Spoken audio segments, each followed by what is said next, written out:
buenas tardes, bienvenidos al canal de YouTube del Instituto Cervantes de Manchester y Leeds. Mi nombre es Pedro Eusebio, soy el director de estos centros culturales del Instituto Cervantes en el norte de Inglaterra.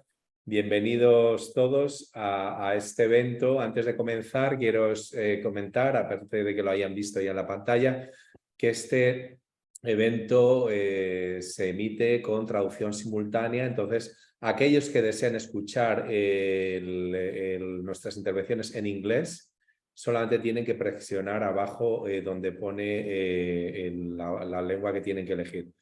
Let me tell you that this event is going to be in Spanish, most of it. And those who want to follow and to hear the event in English, you just only have to choose the interpretation language in the Zoom app down in the screen, and you will hear our translator in English. Bueno, entonces, buenas tardes. Como dije, mi nombre es Pedro Eusebio y quiero darle la bienvenida a todos ustedes y especialmente a nuestros invitados, Peter Anderson, Miguel Ángel del Arco Blanco y Gustavo Bernal, que han participado, han llevado a cabo un proyecto del cual uno de los resultados ha sido el vídeo que vamos a presentar esta tarde, Pan Negro, Pan Blanco, la posguerra desde Granada, en el que Peter Anderson nos realizará después una breve introducción y básicamente pues se trata del rol tan importante que jugó el PAN en los años siguientes a la Guerra Civil Española. Antes de pasarle la palabra al catedrático Peter Anderson, voy a presentar a nuestros invitados. No sin antes recordarles que después de la proyección del vídeo tendremos un turno de diálogo con Peter, con Miguel Ángel y con Gustavo para hablar en torno al vídeo, al proyecto, a las preguntas que ustedes pueden tener. Por favor, las formulan en el chat del encuentro y yo seré el encargado de realizarlas a los invitados. También les recuerdo que las preguntas pueden ser formuladas tanto en español como en inglés, como prefieran. No tienen que opten por el idioma en el que ustedes se sientan más a gusto. Y bueno, pues a continuación voy a presentar a nuestros invitados. Peter Anderson es catedrático de Historia de España del siglo XX en la Universidad de Leeds. También es coeditor de European History Quarterly y trustee de la Asociación de Niños Vascos del 37. Ha publicado numerosos trabajos sobre el franquismo y sus libros más recientes son The Age of Mass Child Removal in Spain, Taking, Losing and Fighting for Children, 1926-1945, published by Oxford University Press in 2021. Y como coeditor con Miguel Ángel del Arco Blanco, publicó Franco's Famine, Malnutrition, Disease and Starvation in Post-Civil War Spain. It was publicado por Bloomsbury en 2021. Nuestro segundo invitado es Miguel Ángel del Arco Blanco. Es profesor titular en la Universidad de Granada, donde es director del Departamento de Historia Contemporánea. Miguel Ángel ha centrado sus investigaciones en el estudio de la guerra civil, la posguerra y el fascismo, abordando temas como las actitudes políticas, la represión, la memoria o la hambruna franquista. Sus trabajos han aparecido en revistas científicas nacionales e internacionales como Journal of Contemporary History, European History Quarterly, Contemporary European History, International Journal of Iberian Studies, Ayer, Historia Agraria o Historia Social. Su último libro es Cruces de Memoria y Olvido, los monumentos a los caídos de la Guerra Civil Española, 1936-2021, publicado por la Editorial Crítica en 2022. Y actualmente está trabajando en una monografía sobre la hambruna española. El tercero de nuestros invitados es Gustavo Bernal, que es licenciado en Comunicación Audiovisual por la Universidad Iberoamericana de México. Durante 3 décadas ha trabajado tanto en el sector público como privado, habiendo realizado más de 300 proyectos en México y España, con vídeos publicitarios de formación empresarial, difusión cultural y también social. Buena parte de la labor que realiza Gustavo Bernal se ha centrado en la realización de series documentales sobre diversos temas, entre los que cabe destacar la cultura de paz, la historia, el arte o las migraciones. También colabora en la producción de festivales culturales en la ciudad de Granada y en la provincia de Almería.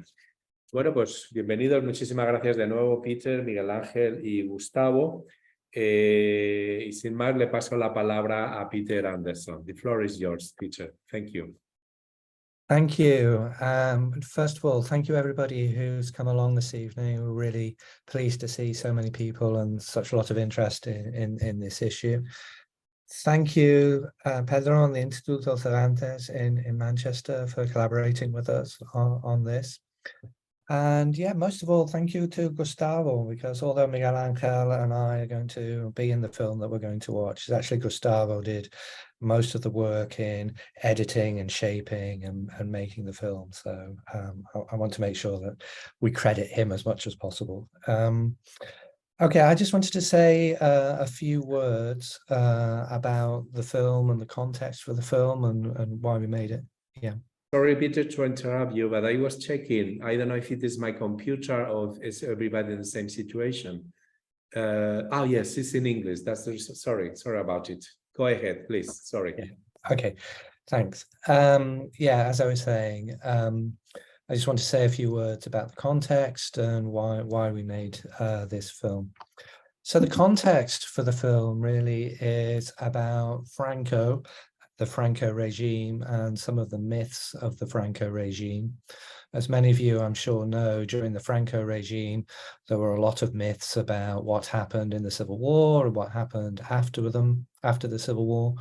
One of the most famous of those myths was the bombing of Guernica, which of course the Francoists denied and said that Guernica had been set on fire by people who lived in the town. Towards the end of the regime and shortly after the regime, a lot of those myths were questioned. Very famously, there was an investigation by the German government actually into the bombing of Guernica that led to a commission that led to reports about German and Spanish and Francoist involvement in that bombing. So there were a whole series of myths that began to be questioned. There also in the 1980s were a lot of historians who began to, or a number of historians who began to research some of the violence carried out behind the lines during the Civil War by the Franco regime. And really from about the year 2000, there was a big movement to carry out exhumations of people who had been killed and murdered by the Franco regime, which led to all kinds of research and investigation, and also led to changes in legislation. So recently, Franco was exhumed from his burial site. Jose Antonio, who was the leader of the Falange, was recently exhumed. So there's been a whole kind of series of movements trying to question some of the myths of the Franco regime.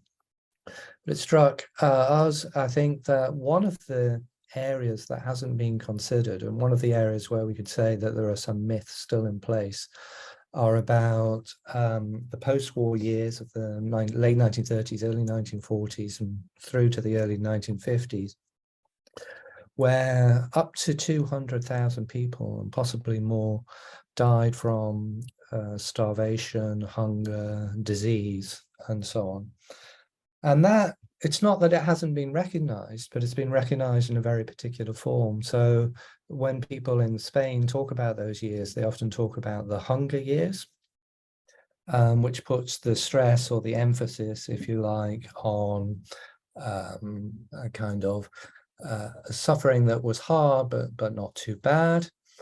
It's also associated with an interpretation of what caused that hunger, which is very much the interpretation given by the Franco regime, which was that Spain was afflicted by drought, or that Spain was affected by the conditions of the Second World War, which made it difficult to import wheat and food in general. So actually what we wanted to do was to rethink about what happened in those years. And we wanted, first of all, to challenge that idea of hunger and challenge that Francoist idea of hunger, which is why we became interested in ideas about famine. So one of the ideas about famine, as it's used by scholars and academics in many national situations, is that famine has a political cause. It's caused by the policies of the regime. It's not caused by kind of weather phenomenons or shortages caused by kind of natural disasters, if you like. So we wanted to be able to provide another word which would allow people to think about it and talk about what happened in a slightly different way.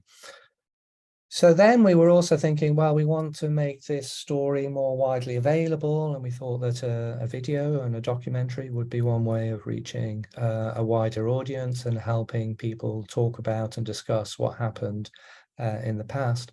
So then the question was, well, how do you make the documentary? What kind of things do you talk about? And we became really interested in the whole topic of bread, because bread is not just a symbol of food. It's also culturally, and particularly in Spain, really, really important in terms of understanding hunger. So the basic idea there is that if you don't have bread to eat, you can't possibly be eating properly at all. So bread becomes a symbol of hunger and an absence of food that has a very particular cultural importance and significance. And that really matters because when historians have done oral history interviews and so on, people have found it very difficult to talk about what happened in the 1940s, partly because they didn't really have the language of famine and because they were thinking of hunger, but also partly because I think it was a slightly stigmatized phenomenon, because a lot of the people who suffered from starvation or acute hunger or disease were often the poorest people in society, and it became associated, that suffering became associated with being kind of unsuccessful socially and economically. So by turning to the issue of bread, you create an environment or a situation where it becomes more possible, I think, to talk about what happened.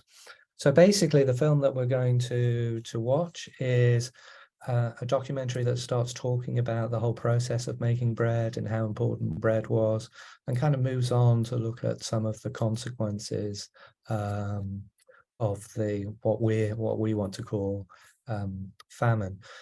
And yeah, I think I'll leave it there because I think after the film there'll be lots more opportunities to talk a little bit more in depth, both about some of those ideas, and Miguel Angel has been leading a big project on famine, so he'll be able to talk a lot about that, and Gustavo will be able to tell us all about making the film and how that was done. So I think I'll leave it there. I'll hand over to Carlos. Carlos, I think you're going to start the film now. Just to remind everybody, there'll be an opportunity to ask questions after the film. So please, Carlos.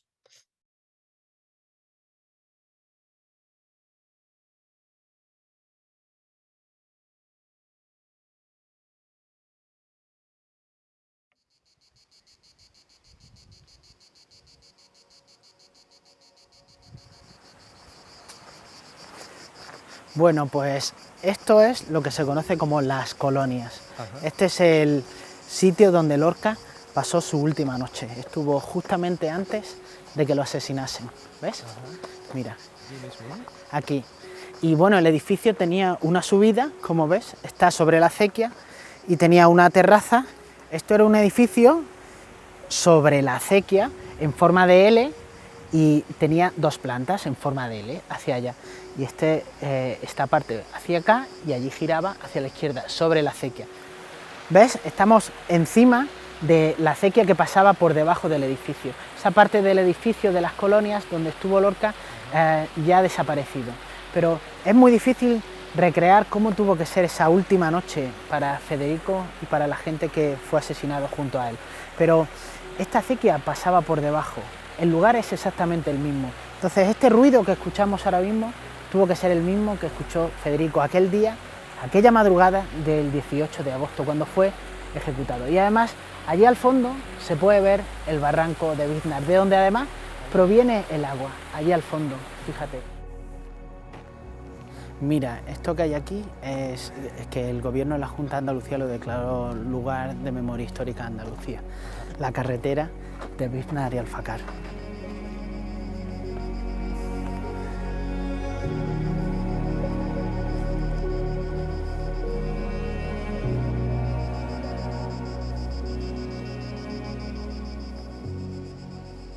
Here we are just outside of the city of Granada in a place known as El Barranco de Biznar. This is a world famous site. As you can see here, we have a monument to the very famous playwright and poet Federico Garcia Lorca.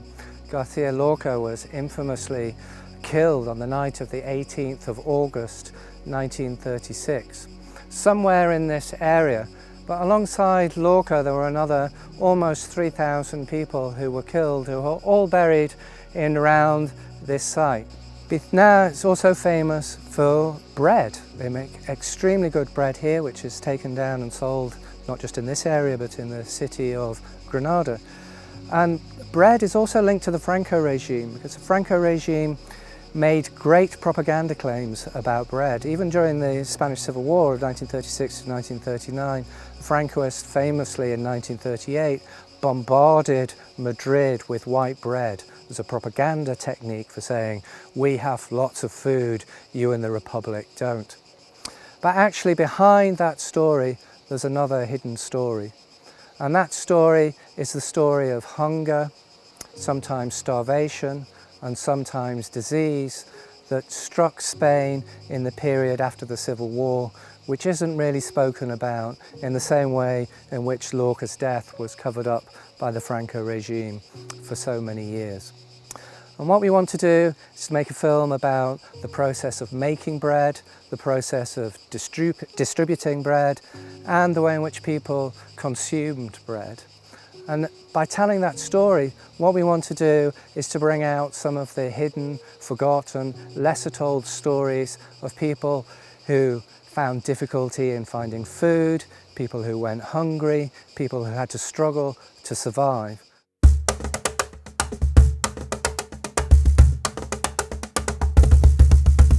Pues el pan se hacía con sal, agua, harina y levadura madre.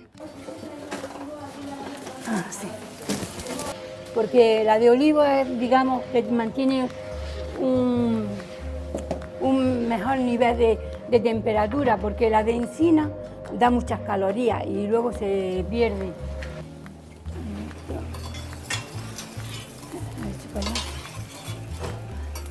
Y ahora le metemos los de leña. Ahí. Estás deseando de llegar para calentarte un poquillo. Antes en Alfacar todos los hornos eran así. Y en el año 50 y 60 es cuando empezaron a quitarlos. Ahora se le abre esta trampilla para que tire. Nosotros la que utilizamos es la de olivo. Había leñadores que se dedicaban a mantener la sierra limpia para que todo lo que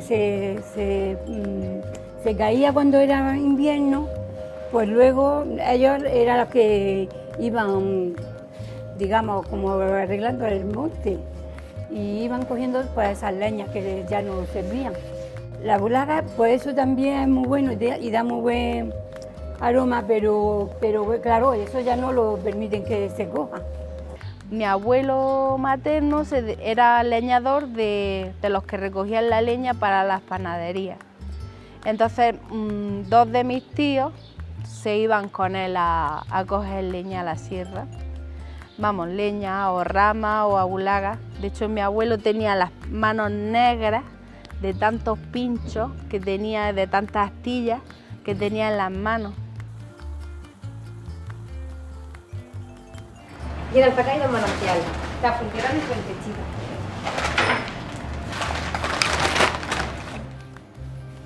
Y la levadura madre.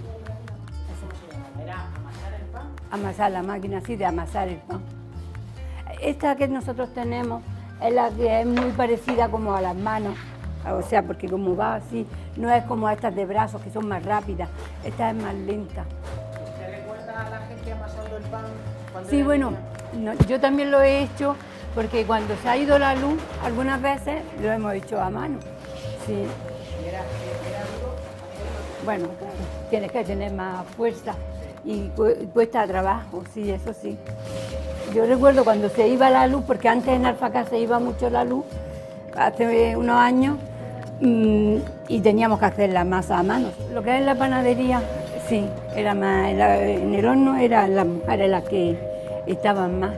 Antes yo hacía el pan, o sea, siempre le ayudaba a él haciendo el pan, pero cuando él faltó, pues entonces no encontrábamos y tal, y digo, mira, que me pongo yo y ya está. El que cocía el pan, el maese, siempre era el hombre, el marido, si era un matrimonio, y los que elaboraban la masa, elaboraban los bollos, las tortas, los dulces, todo eso siempre se dedicaban más las mujeres. A lo mejor había algún hombre, pero normalmente eran más las mujeres. Y este tipo de trabajo siempre era un trabajo también muy familiar. De otra manera está de maíz, ahora es que hay muchas clases. Está del garbanzo, la harina de garbanzo. Se ha pesado, ¿no? Cuando ha terminado la máquina de hacer la masa y lo vamos poniendo allí, que es la poranga. Y ahora pues manualmente están haciendo lo que es las barras, las del pan. Para la gente joven yo creo que trabajar de noche es lo más duro. Es duro levantarte tan de noche, el despertarte. Pero yo creo que todo en repartir. invierno, ¿no? Sí, sí, también. Bueno. Pero luego repartirlo en la calle, con la Con calor, con el frío, con la nieve. con la lluvia, con la... Eso también es muy duro, ¿eh? Yo lo reparto, ¿no? Y a mí yo ese. Pero luego atendéis la tienda. Tenemos Sí. la tienda, pero yo reparto a domicilio, como toda la vida. Antiguamente mis abuelos lo hacían con los burros, y ahora luego mi padre lo hizo con la bicicleta, y ahora ya con los coches. Aquí lo es que se deja en tabla para que repose antes de meterlo en el horno. Ahora ya se tira ahí hora larga, casi 2 horas, para hacerlo. Ahí mismo. Sí, este es el cuarto caliente, que aquí se mete aquí para que se fermente el pan, para que suba el pan, pues está aquí. Que eso ya en las panaderías de hoy en día ya no existe. Hoy en día serían cámaras de fermentación. Lo que nosotros tenemos es un cuarto caliente. Esto hay que saber, es mucha práctica. Se puede poner en mal sitio, que eso luego entorpezca el resto de la cocción, de organizar el horno. Y tienes que ponerlo de forma que te ocupe lo más posible para aprovechar el horno. Y para que el pan salga pues como tú quieras, o más tostado o menos. Es muy importante eso. En cada vez que se mete el pan aquí, entran 250 bollos. Pero hay veces que hay que darle más vueltas. Para eso también tienes que saber manejar mucho este tipo de hornos, que es difícil, para que el horno te aguante, porque el horno va perdiendo calorías conforme va pasando el tiempo y vas metiendo pan, el horno se va bajando de calorías. Entonces es muy importante mantenerlo. Estos son hogazas, este es de centeno. Este es centeno, este es integral. Bueno, integral. Y este es de cereales. Todos estos tipos de pan apenas se hacían, es ahora cuando se están haciendo. Vaya, hemos estado unos años que no, antes se hacía antiguamente, pero luego dejaron de hacerse y ahora otra vez han vuelto. Como yo digo siempre, el pan es que es un misterio, pero vamos, y depende de muchas cosas. Yo creo que el clima, el agua, es una temperatura fresca, seca. Pues mira, Alfacar tiene muy buen pan, los antiguos dicen que es por el agua. Bueno, pues esta es otra de las claves importantísimas para el pan de Alfacar y de Biznar, para el pan de esta comarca, y es uno de los componentes fundamentales para hacer pan y también para hacer la harina. Me refiero al agua. Y esta es la fuente de Ainadamar, la fuente de las lágrimas. Es la fuente más importante que hay aquí. El agua sale de debajo, por eso parecen como unas pompas. Sí, sí, por se eso nota, parece que está llorando. Está llorando, por eso desde época árabe se llamaba así, las fuentes de las lágrimas. Y es una de las fuentes más importantes. Hay más acequias y hay más afluentes por esta comarca, pero es de las más importantes. ¿Y para qué servía el agua? Pues para dos cuestiones fundamentales. Primero, como fuerza motriz para los molinos. Los molinos que molían el trigo, molían los cereales que hiciese falta. Para la Además, harina, ¿no? Una energía para hacer la harina. Una energía, además, completamente gratuita. Esta sería una sección de un molino de Cubo, que es el molino que ocupaba este museo. Y aquí podemos ver cómo el caudal de la acequia de Ainadamar, al ser un caudal pequeño y tener poca fuerza, lo que se le provoca es una caída de unos cuantos metros para que coja fuerza, un efecto pues como el que tiene una catarata. La salida se estrecha y con ese estrechamiento, con esa forma de embudo, el chorro de agua coge bastante más fuerza.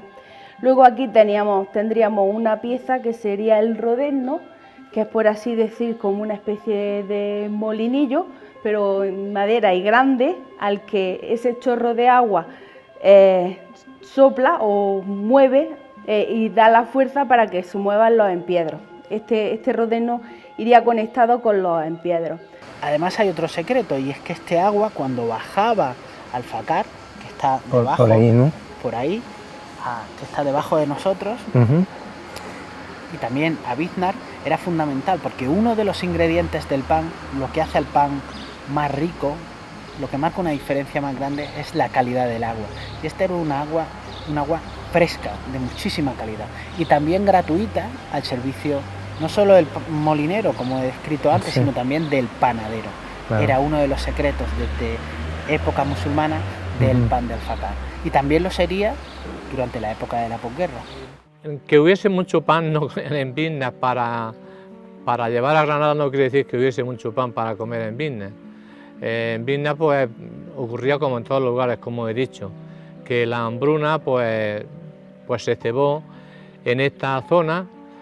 Pero de primera hubo tiempos muy difíciles, porque había hambre en Alfacar, en Granada y en todos lados, no había abundancia. Y el pan te lo quitaban, claro. De que a lo mejor había un trocico de pan de grande, pues como diríamos nosotros, como un móvil, ¿no? Más o menos, y era para todo.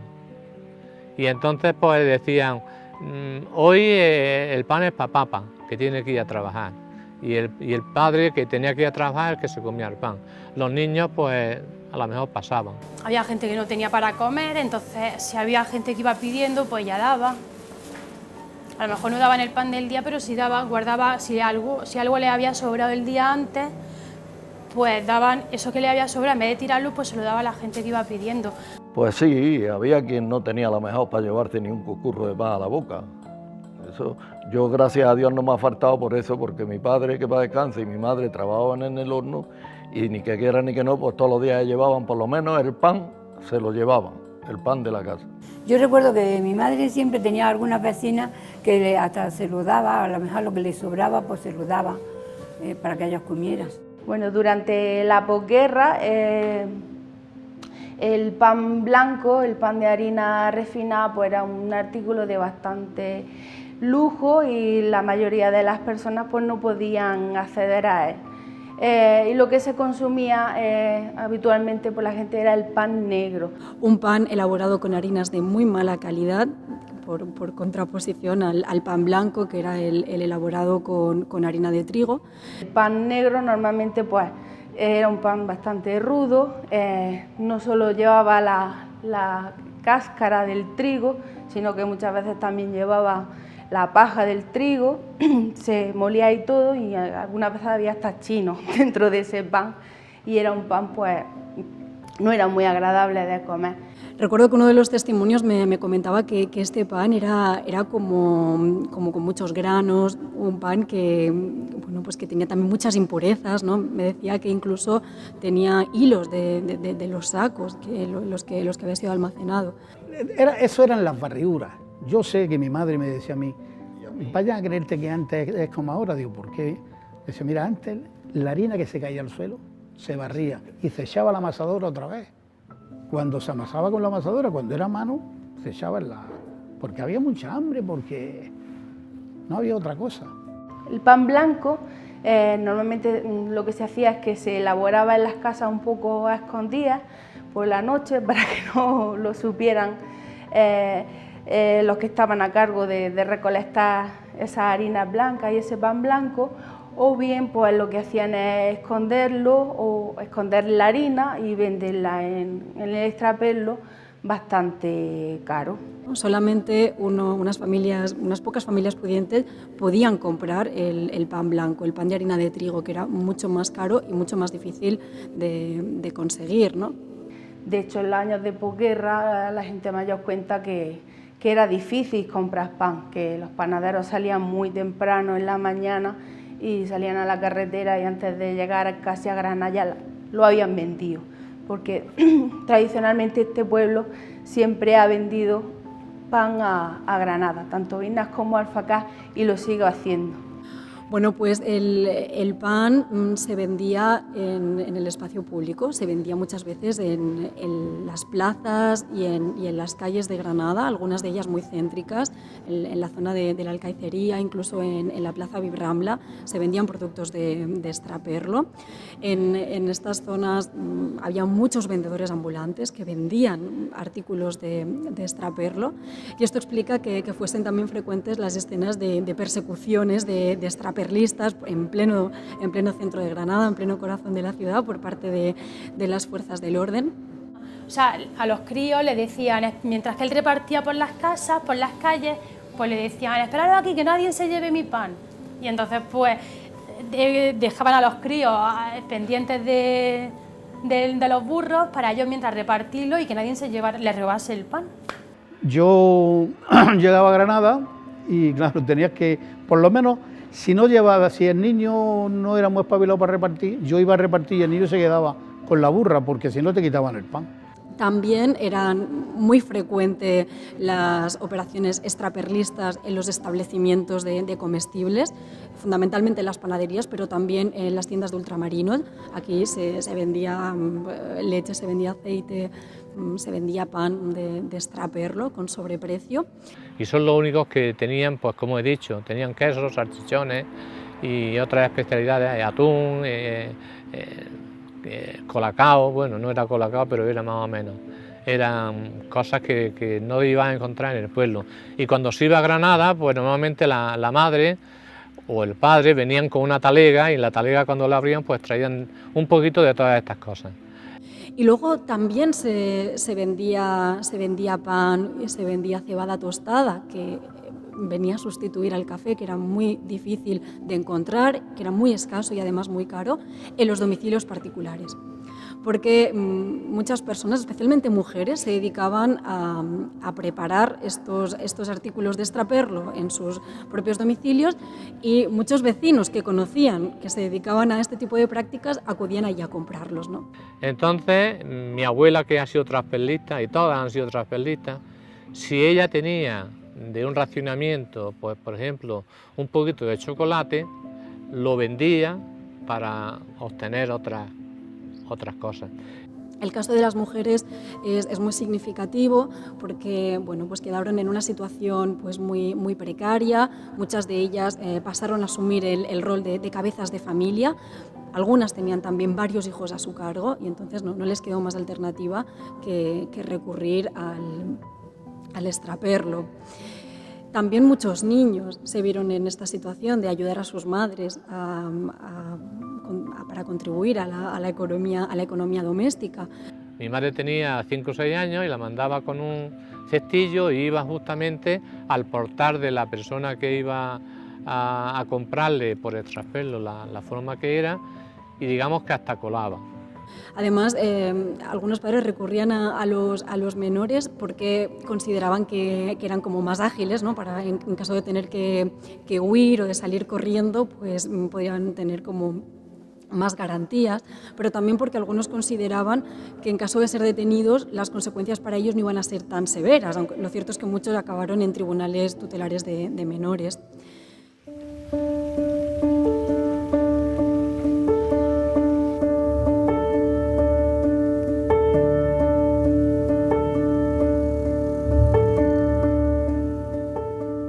Okay, here we are in the village of Vithnal looking at the council death register for the post-war years, that's the 1940s.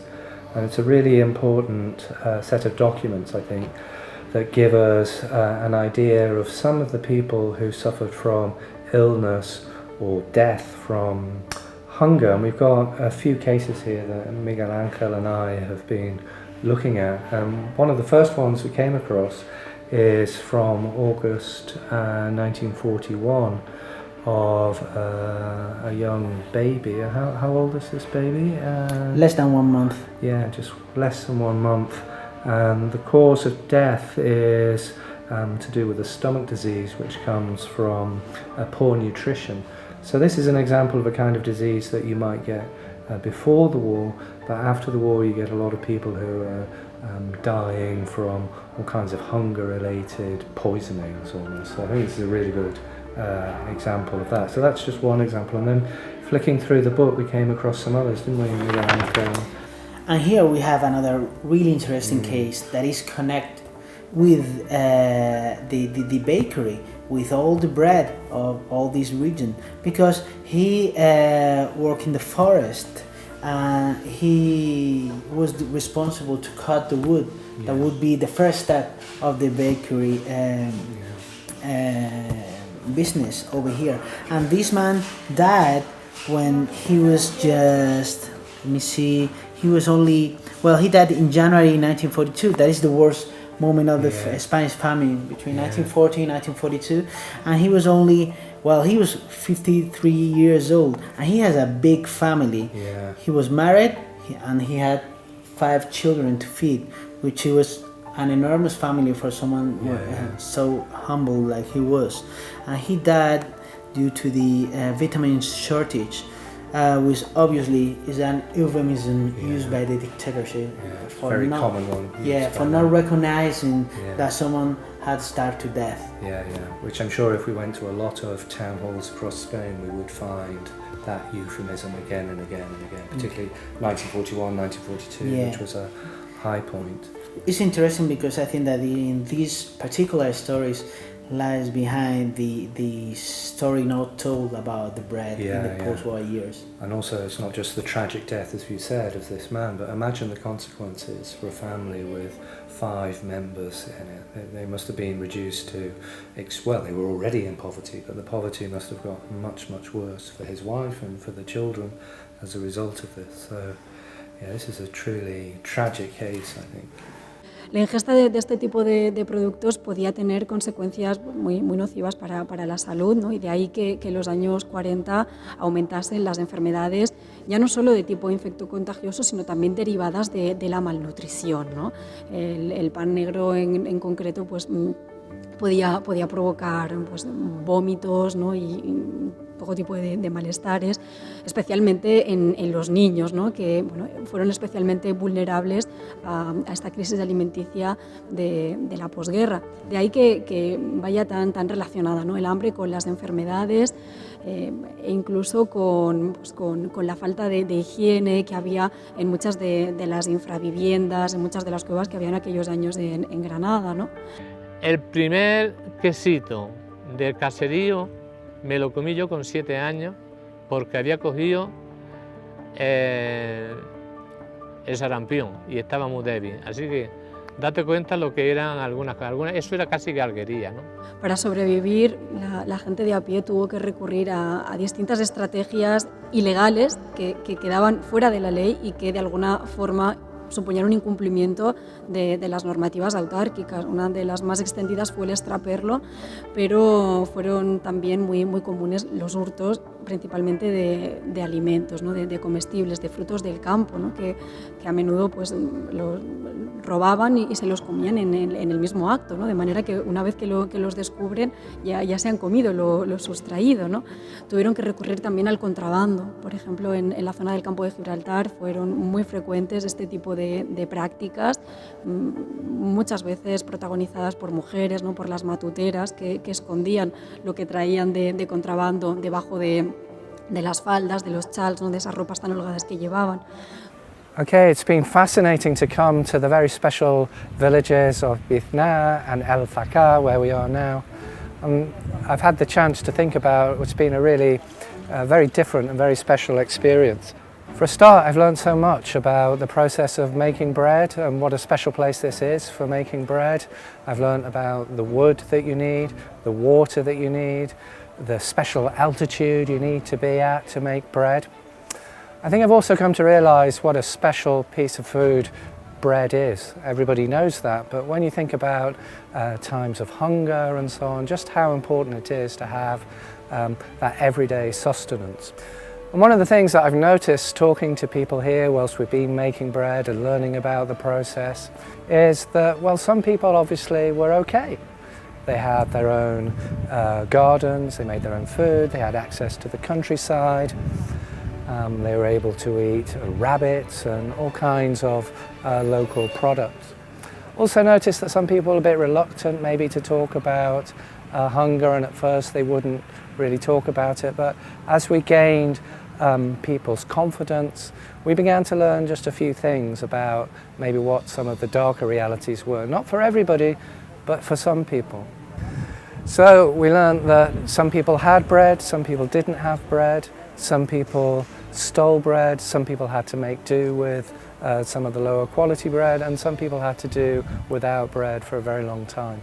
And that sometimes seems to be the experience of the post-war period for me. It's a period that not everybody wants to talk about.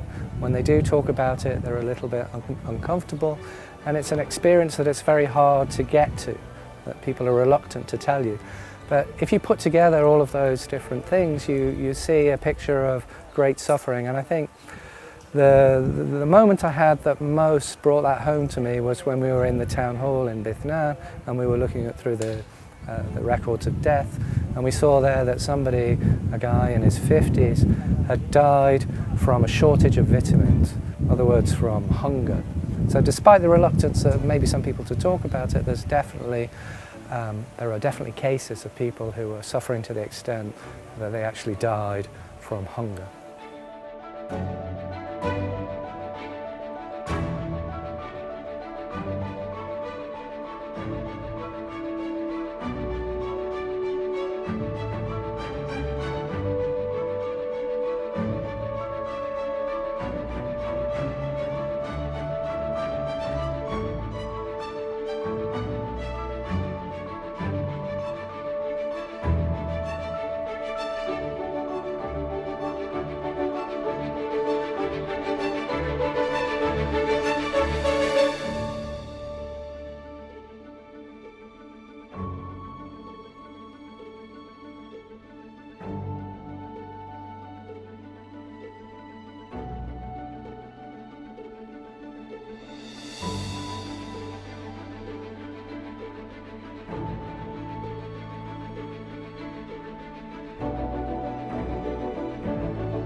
Vamos a comenzar con el turno de preguntas y bueno, pues yo voy a abrir esta nueva etapa del encuentro.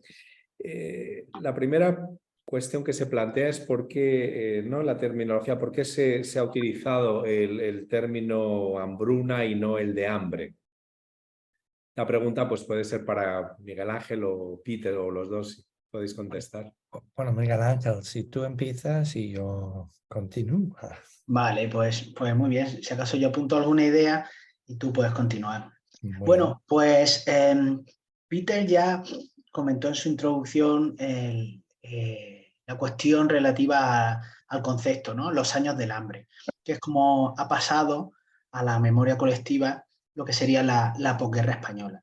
Pero nosotros pensamos que esto de los años del hambre en el fondo es un eufemismo, porque da la sensación que se refiere a unos años que tuvieron que llegar, que fueron consecuencia obligada de la Guerra Civil Española y de sus consecuencias. Pero nosotros pensamos que primero los años del hambre fueron provocadas por las nefastas políticas autárquicas desarrolladas por el régimen de Franco, y segundo, que dentro de los años del hambre hubo determinados años que fueron especialmente duros, especialmente difíciles. Y son años especialmente entre el año 1939 y el año 1942, también el año 1946, donde hemos identificado, se pueden identificar un aumento espectacular de las muertes por enfermedad y también por inanición. Una caída en la pirámide demográfica muy importante y un despunte en el número de fallecimientos. Y esto se explica porque precisamente en esos años tuvo lugar una hambruna homologable a las que tuvieron lugar en el resto de Europa en aquella época, como pudo ser en el caso de Países Bajos, como pudo ser en el caso de Ucrania en el año 32-33, como pudo ser el caso de Grecia en el año 41-44, de otras características, pero al fin y al cabo que encaja perfectamente en lo que los historiadores han conceptualizado como hambrunas, y que el régimen de Franco, por supuesto, nunca reconoció y silenció. Creo que pensamos que es fundamental hablar de hambruna como concepto y no como adjetivo para definir y explicar qué pasó aquellos años y para hacer honor a la verdad y la dificultad que tantos españoles y tantas españolas tuvieron para salir adelante. Y por eso el pan es un elemento fundamental, ¿no? Es un elemento clave. Yeah, I would just add three things to that. I think firstly, it is a euphemism, and I think it's a misleading euphemism. It's misleading about the causes of the starvation, and it's misleading about the effects of the starvation. So I think when you use the term famine, as I said earlier, you're pointing towards the policies of the regime, and I think we're going to talk about that in the next question. It's also about the effects, because I think the effects are much wider. When you talk about hunger, you tend to think about people just not having food, but famine suggests that there's a much wider set of consequences. So it's not just hunger, it's also disease, it's also vulnerability to disease. It's also about crime, and that people get pushed into committing crime, which we saw in the film. And it's also linked to a wider set of practices like child removal. So people often, because they can't feed their children, give them up to the state or charity institution. So that's a kind of another aspect that's very common across famines in other parts of the world. The second thing I think about hunger and famine is that the term hunger tends to stigmatize the victim. So the person who suffers from hunger in the way in which people talk about that memory, it's often because of their own poverty rather than the policies of the regime. So it's a way of kind of rethinking that category. And also, thirdly, I'd say that one of the problems with this term hunger and the reasons why some people feel stigmatized is that in the 1960s, the Franco regime began to develop a discourse explaining its own purpose and success. And that was the idea of progress, and that Spain was becoming a modern country with fridges and washing machines and cars and all kinds of consumer items.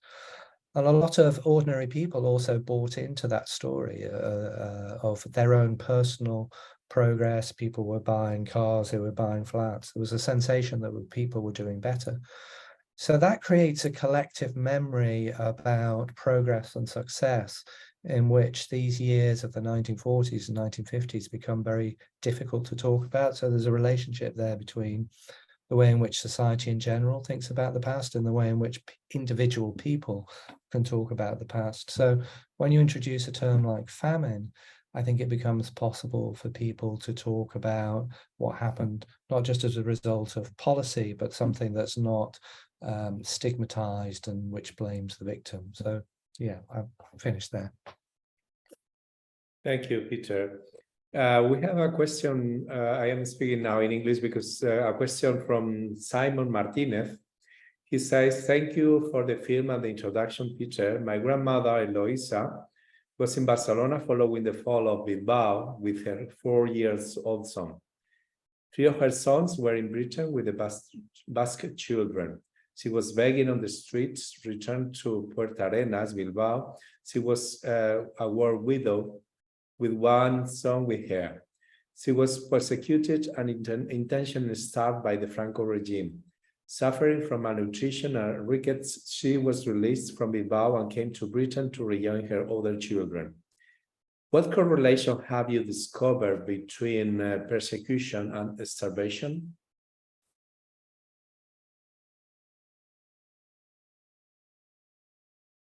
Sorry, your microphone, Peter, is mute. Yeah, sorry about that. Maybe I'll start with that. Miguel Angel, you can come in afterwards if you like. Yeah, thank you, Simon. That's a really important question. And there is a really strong relationship between people being, for example, imprisoned, purged from particular professions, such as teachers, people who found it very difficult to gain employment because of their political past and their political background. People whose families had been split apart because their family member had been in prison, or maybe another family member had gone into exile. All of those kinds of experiences made people much more vulnerable to starvation and to famine. And that's part of the wider social policy, if you like, of the Franco regime, where it rewarded some people, supporters of the regime, were often benefited quite significantly financially, whereas others were pushed to the margins of society. So there are in my view, there are a mix of factors here that help explain what happened. Part of it is official policy about the economy, which we can talk about in a moment. And part of it is other social and political policies towards the defeated in the Civil War, and the conditions which people find themselves in everyday life. So they come together, and I thought the story that Simon told us, thank you, Simon, for sharing that family history with us, really captures some of that. Miguel Ángel. Bueno, Simon, tu testimonio es fantástico, porque a veces los historiadores, bueno, es normal, sabes que parcelamos el tiempo, ¿no? La guerra civil, la posguerra, para intentar estudiarlo, ¿no? Porque bueno, como los médicos pues estudian una parte del cuerpo, ¿no? Y se especializan. Y tu historia pues hace que todo salte completamente por los aires, ¿no? Porque nos demuestra cómo la historia está completamente conectada, ¿no? Cuenta la historia de tu abuela, en la que nos hablas de guerra civil y hay una conexión con su posición en la guerra civil, su defensa de la República y el bando republicano, donde está primero en el País Vasco, posteriormente en Cataluña, y luego finalmente cruza la línea de 1939, se ve cómo le afecta el hambre, cómo le afecta el raquitismo, la desnutrición, y acaba marchándose al exilio también por un motivo económico, ¿no? Y nos demuestra perfectamente cómo el hambre en la España de Franco tenía mucho de político. En la guerra no nos sorprende nada, porque fue un instrumento del ejército rebelde para intentar ganar la guerra, ¿no? Ahogar a la República, frenar la resistencia, desmoralizar la defensa de Madrid, del País Vasco, de Barcelona, de Cataluña, de todo el Levante, ¿no? Pero donde yo creo que se pone más de manifiesto la cuestión de la hambruna es a partir de 1939, porque la República, mal que bien, pese a una situación muy difícil socioeconómica, pues no se declara una hambruna, lo consigue resistir también con la ayuda internacional, ¿no? Fundamental. Pero a partir del año 39 nos damos cuenta que el perfil político de personas como tu abuela es determinante, ¿no? Viuda, por lo tanto, menos ingresos, ¿no? Aparte, con un pasado republicano, es posible que no tenga trabajo. Aparte, mujer, con una familia desestructurada.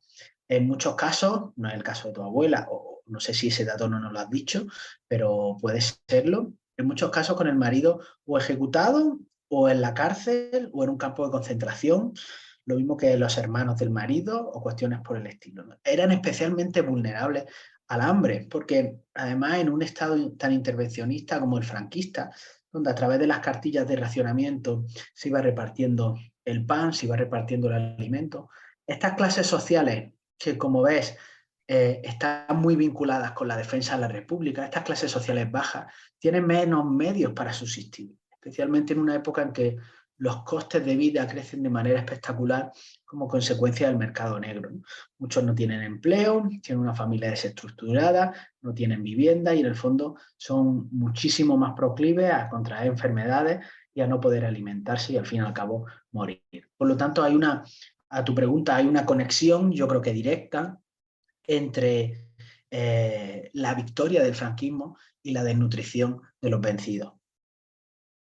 Muchas gracias. Tenemos otra pregunta de Gregorio Alonso, que nos dice: gracias por ofrecernos esta maravilla de producción, y le formula la pregunta a Gustavo. ¿Qué retos estéticos y narrativos plantea retratar épocas pasadas con recursos visuales limitados?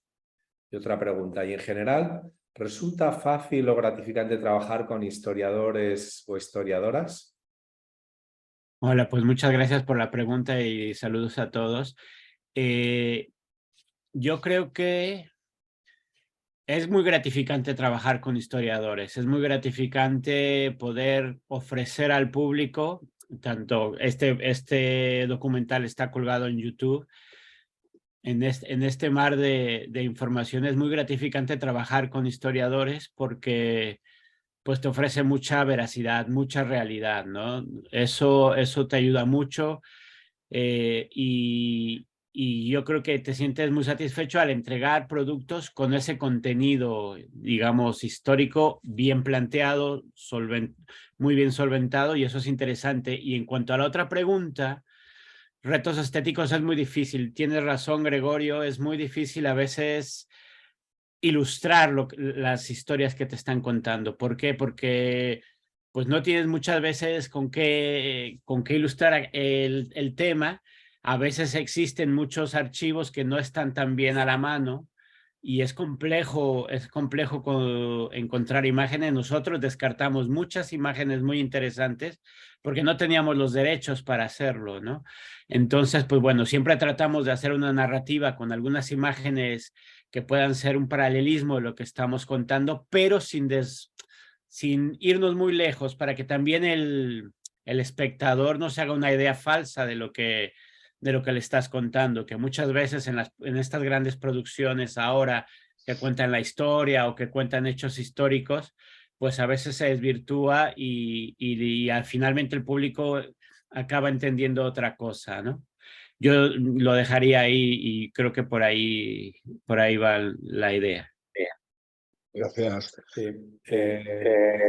Yo tengo otra pregunta, y es tanto para Peter como para Miguel Ángel, y es: ¿cuáles han sido las principales dificultades, o si es que las habéis tenido, para investigar lo que ocurrió y entrevistar a gente sobre la hambruna después de la Guerra Civil? Yeah, I think one of the most difficult things is the fact that it's a difficult topic to talk about for a lot of people. So some of the people that were interviewed for the film, and we have those short shots of them talking, actually it was quite difficult to encourage them to talk and to think about what had happened. And I think one of the things I noticed rewatching the film just now is most of the people who were interviewed say, oh, I knew people who suffered from hunger, or my mother gave bread to these people who didn't have food, and so on. It's generally a process that happened to other people and not to themselves or to their relatives. So I think that I keep talking about this, but I think that that idea of stigma and shame, if you like, is slightly there, and that makes it very difficult. I think another reason is, as I mentioned earlier, people don't really have the language to talk about it, but also I think they don't have an audience. One of the reasons they don't have what I mean by that is they don't have a group of people who are willing to accept and listen to what they have to say. And I think this often happens in situations where narratives or stories aren't readily accepted. You need a community of people who share a common set of ideas or understandings. And at the moment, if you talk about starvation and you talk about famine, I don't think it's something that people recognize initially. One of the reasons for that is we don't probably have enough history books that talk about what happened. And the more information, I think, that's out there, which documents this, that reveals how it's part of a product of the policy of the regime, I think the easier it will be, hopefully, for people to talk about these things. There are also questions about archives and material and so on that we talk about. But I'll pass over to Miguel Ángel now. Sí, bueno, reiterar un poco lo que señala Peter. El hambre, sobre todo cuando vivimos en el siglo XXI, es algo que avergüenza, pues porque al fin y al cabo habla de tu familia, de lo que has pasado, de tu espacio íntimo, y es difícil encontrar a personas que lo reconozcan o que cuenten detalles concretos, ¿no? Como dice Peter, en muchos casos no hemos encontrado a personas que hablan de bueno, en mi casa no pasamos hambre, pero sí lo vi, o mi padre quitó mucha hambre porque dio mucho empleo, ¿no? No obstante, sí hay antropólogos que han conseguido llegar a esto, ¿no? Sobre todo en la zona de Extremadura, han hecho trabajo fantástico y demuestran a través de los testimonios orales, pues bueno, hasta dónde estaban dispuestos a llegar muchas personas para intentar mantener el cuerpo y el alma unidos, para intentar sobrevivir, ¿no? Comer, bueno, animales desenterrar cerdos que estaban contagiados de alguna enfermedad, comer hierbas, comer derivados, cuestiones que hoy nos parecerían, bueno, terribles, pero son completamente explicables por la dificultad, ¿no? La dificultad de mantenerse vivo en aquella época. Pero luego hay otro problema, ¿no? Y es el propio concepto de hambruna. El propio concepto de hambruna surge después del año 45, después de la Segunda Guerra Mundial, y tiene que ver con todo lo que supone los derechos humanos, los juicios que hay después del Holocausto, el derecho internacional, todo que germina en aquella época. Y es en ese momento cuando hay un organismo, la FAO, dependiente de Naciones Unidas, que determina qué es una hambruna. Incluso lo señala y bueno, lo tipifica, ¿no? Claro, estudiar algo que ha pasado antes, cuando ese concepto no estaba tipificado, no te lo vas a encontrar en los documentos tal que así, con ese concepto, ¿verdad? Porque entonces no existía tal como lo entendemos hoy, ¿no? Pero además hay otra dificultad, y es que la dictadura esconde, ¿no? Esconde esta realidad. Puede haber algo peor o que deslegitime más a un Estado o a un régimen que evidenciar que la gente se está muriendo de hambre y que además se muere si no se afecta al régimen. Es una forma de castigo. Pues pocas cosas pueden ser más evidentes, ¿no? Por eso lo intenta silenciar y lo intenta esconder. It just stimulated me to have two thoughts there, actually. Yeah, one thing is the pride of the regime. So one of the reasons why the hunger and the starvation and famine was so bad was that humanitarian organizations, like the Quakers, for example, withdrew from Spain from about 1941. And the reason for that was that the Franco regime wanted to present itself as a success. It actually encouraged people in Spain to donate money to other countries that were suffering hunger, particularly in the late 1940s. And there was the claim that the Franco regime was creating a form of a welfare state through organizations like Auxilio Social, which was a kind of social welfare organization. So that was one of the ways in which the Franco regime, if you like, created a reputation for itself, or an image for itself, that disguised what was going on. The other thing that I thought about was in November or December, we showed this film in Granada. The three of us were there. And after we showed the film, one of the things that I remember is a number of people in the audience began to talk about their family experience, and the different types of hunger and so on that people had endured in that period. So there was a way in which I think the film did help to allow people to have a space to talk about those kinds of things. Yeah, thank you. Thank you. There is a comment from INSLA, someone from INSLA, from the Independent School Association. Remarkable film, congratulations to Peter and all of the team. Is there a link to an overall project on film in space that could be posted in the chat? Apologize that you have already mentioned. I don't think we have mentioned anything about it. No. Miguel Angel, I don't know if you want to talk about the exhibition you organized. Well, yes, we organized an exhibition, que organizamos una exposición que fue consecuencia también del proyecto de investigación. El proyecto se denomina Hambruna, está a punto de llegar al final, estaba financiado por el Ministerio de Economía y Competitividad del Gobierno de España, y nos preocupaba mucho desde el principio no solo hacer la investigación, sino intentar que llegase a mayor número de personas. Entonces, de esta forma planteamos el documental con muy pocos medios, pero bueno, yo creo que quedó bastante decente gracias al trabajo de Gustavo, ¿no? Y luego también el tema de la exposición, que comisarié yo mismo con Gloria Román, otra investigadora del proyecto, y donde se acercaba muchísima gente a conocer qué era esto de la hambruna, ¿no? Bueno, una exposición muy sencilla, por paneles, pero qué bueno que es itinerante y va a ir por distintos lugares de España, también va a ir a Francia, y bueno, lo interesante es que cuando enseñábamos la exposición, porque había colegios que nos lo pedían, incluso grupos de personas que se agrupaban para visitar la exposición, era muy llamativo porque en ese momento, sobre todo las personas mayores, y bueno, y de una relativa edad, de unos 40 y tantos años, pues siempre nos contaban, sobre todo al llegar al final, cuando hablábamos de la memoria de la hambruna, cómo todo esto se reflejaba en el día a día, en la forma de comer, en los hábitos que se tienen, especialmente en Andalucía, pasa mucho, en otros lugares también.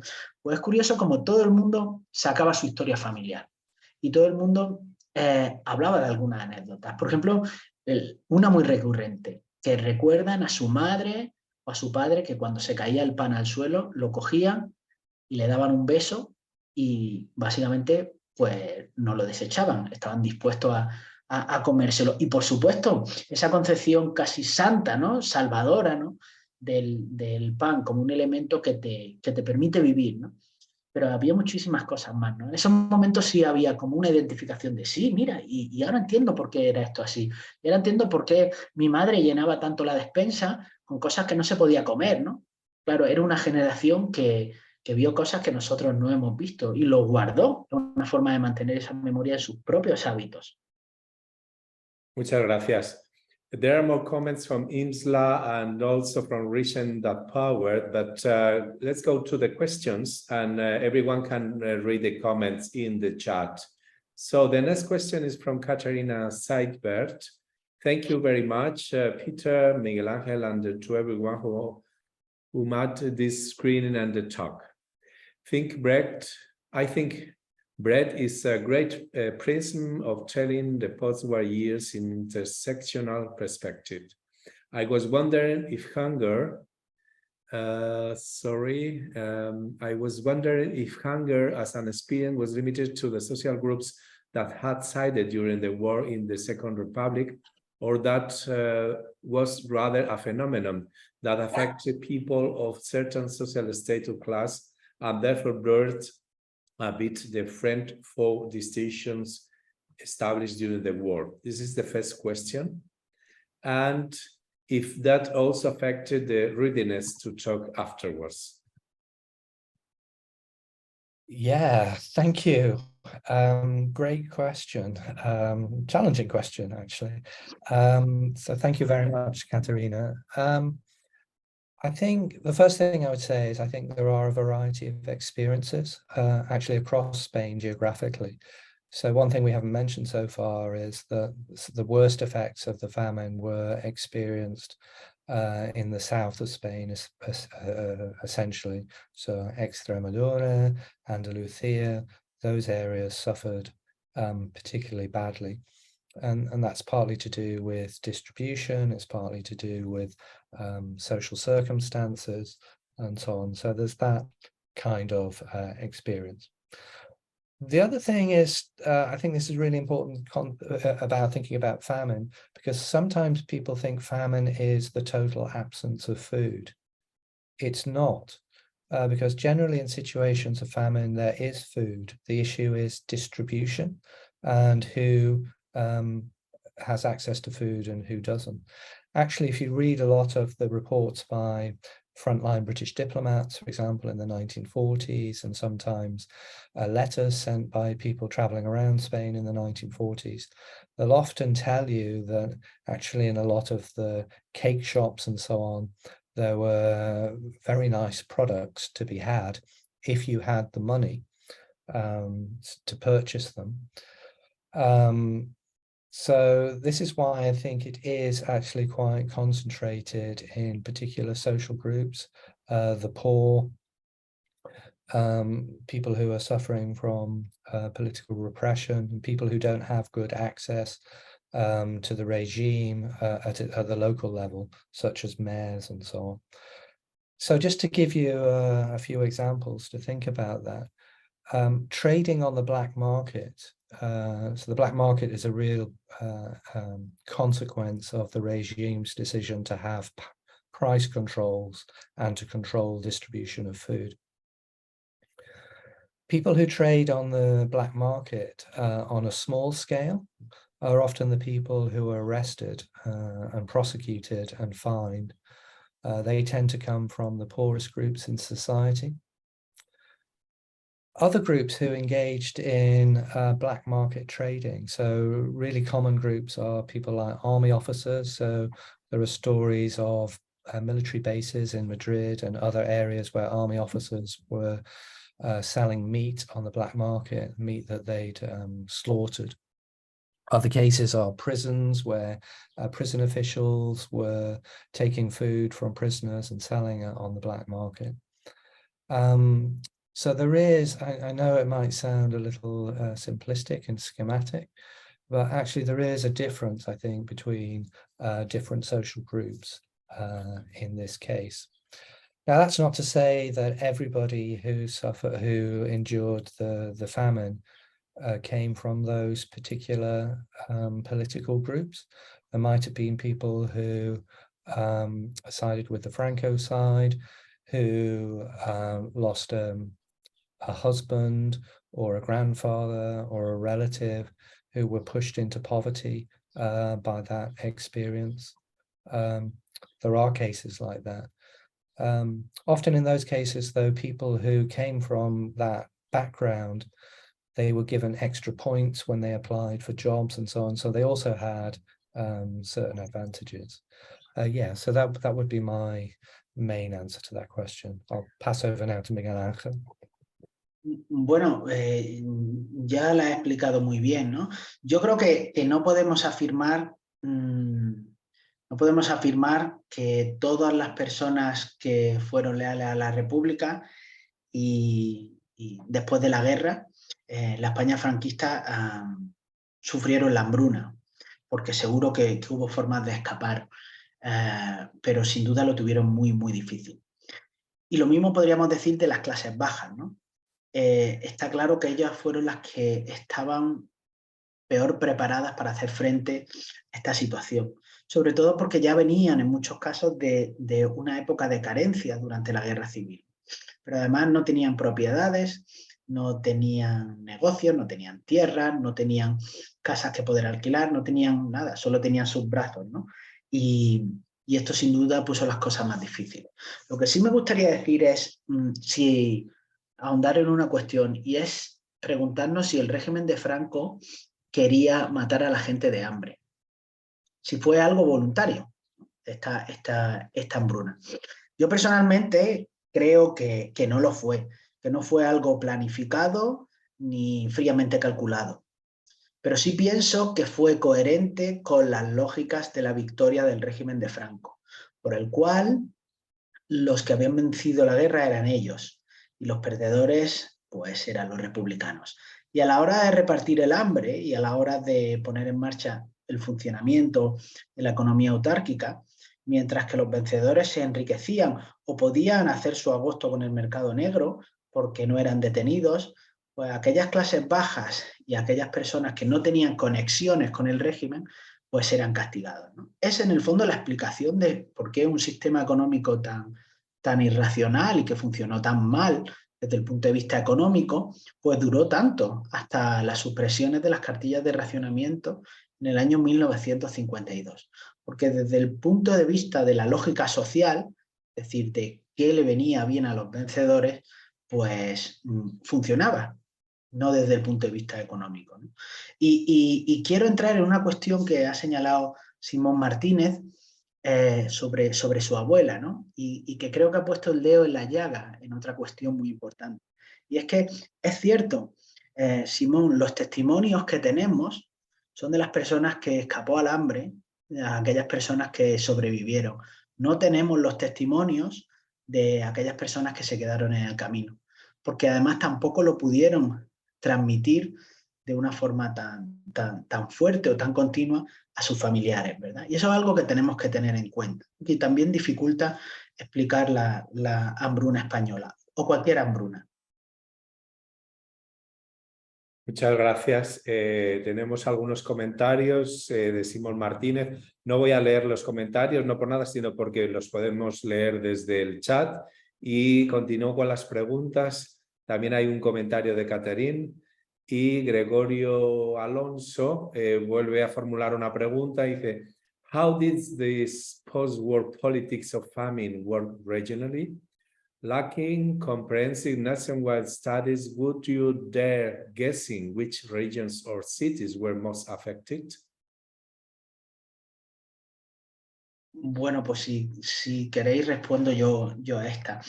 Es difícil, sabemos que todas las hambrunas no afectaron por igual, ¿no? Tenemos el caso de la hambruna irlandesa, que fue devastadora a mediados del siglo XIX, no afectó a toda la isla por igual, ¿no? Sabemos que, por ejemplo, las ciudades se vieron mucho menos afectadas. En el caso de España, las muertes por inanición, si lo viésemos como un medidor de donde la hambruna fue más fuerte, las muertes por inanición y las enfermedades infectocontagiosas se suelen localizar, además de las clases bajas, sobre todo en el arco sur peninsular, lo que serían las provincias que están debajo de la capital, de Madrid, ¿no? Es decir, lo que sería Murcia, toda Andalucía, el sur de Castilla-La Mancha, es decir, Albacete, Ciudad Real y Extremadura. Estas serían las zonas más golpeadas. Esto no quiere decir que no hubiese hambruna, por ejemplo, como se ha demostrado en el barrio de Vallecas en Madrid, ¿verdad? Pero a grandes rasgos podríamos afirmar esto. Otra pregunta que tenemos es sobre si se pasó más hambre en el campo o en las ciudades. Y la verdad es que la respuesta no es fácil, porque sabemos, por un lado, que en el campo hay más alimento, ¿verdad? Pero sabemos también que el régimen de Franco distribuía el racionamiento de forma interesada. Sabía que en las ciudades podía venir la revolución, podía venir la oposición, el franquismo temía las ciudades. Y en el racionamiento de las ciudades siempre se daban más alimentos. Por lo tanto, ¿cuál es la respuesta? Si en el campo había más alimentos y en las ciudades había más racionamiento, pues en realidad la respuesta tiene que ver con la clase social.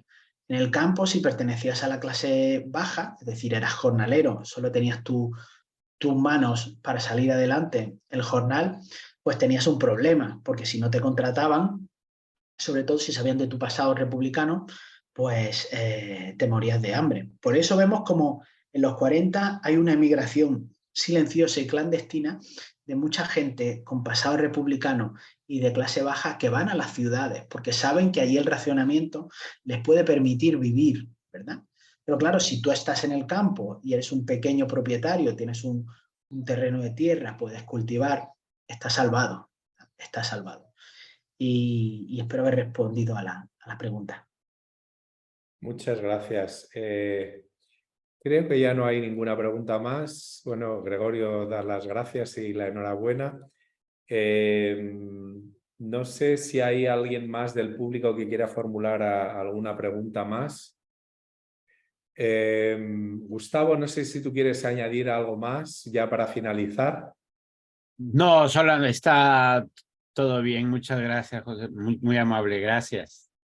Bueno, pues yo solamente quería agradecer una vez más a Peter, a Miguel Ángel, a Gustavo por esta presentación, por el trabajo realizado y a nuestra audiencia también por la participación y por haber asistido. Ha sido un gran honor tenerles aquí y bueno, y recordarles que el vídeo estará disponible pronto en el canal de YouTube de Leeds y de Manchester. Muchísimas gracias. Y hasta pronto entonces. Yeah, thank you everybody. Many thanks. Gracias.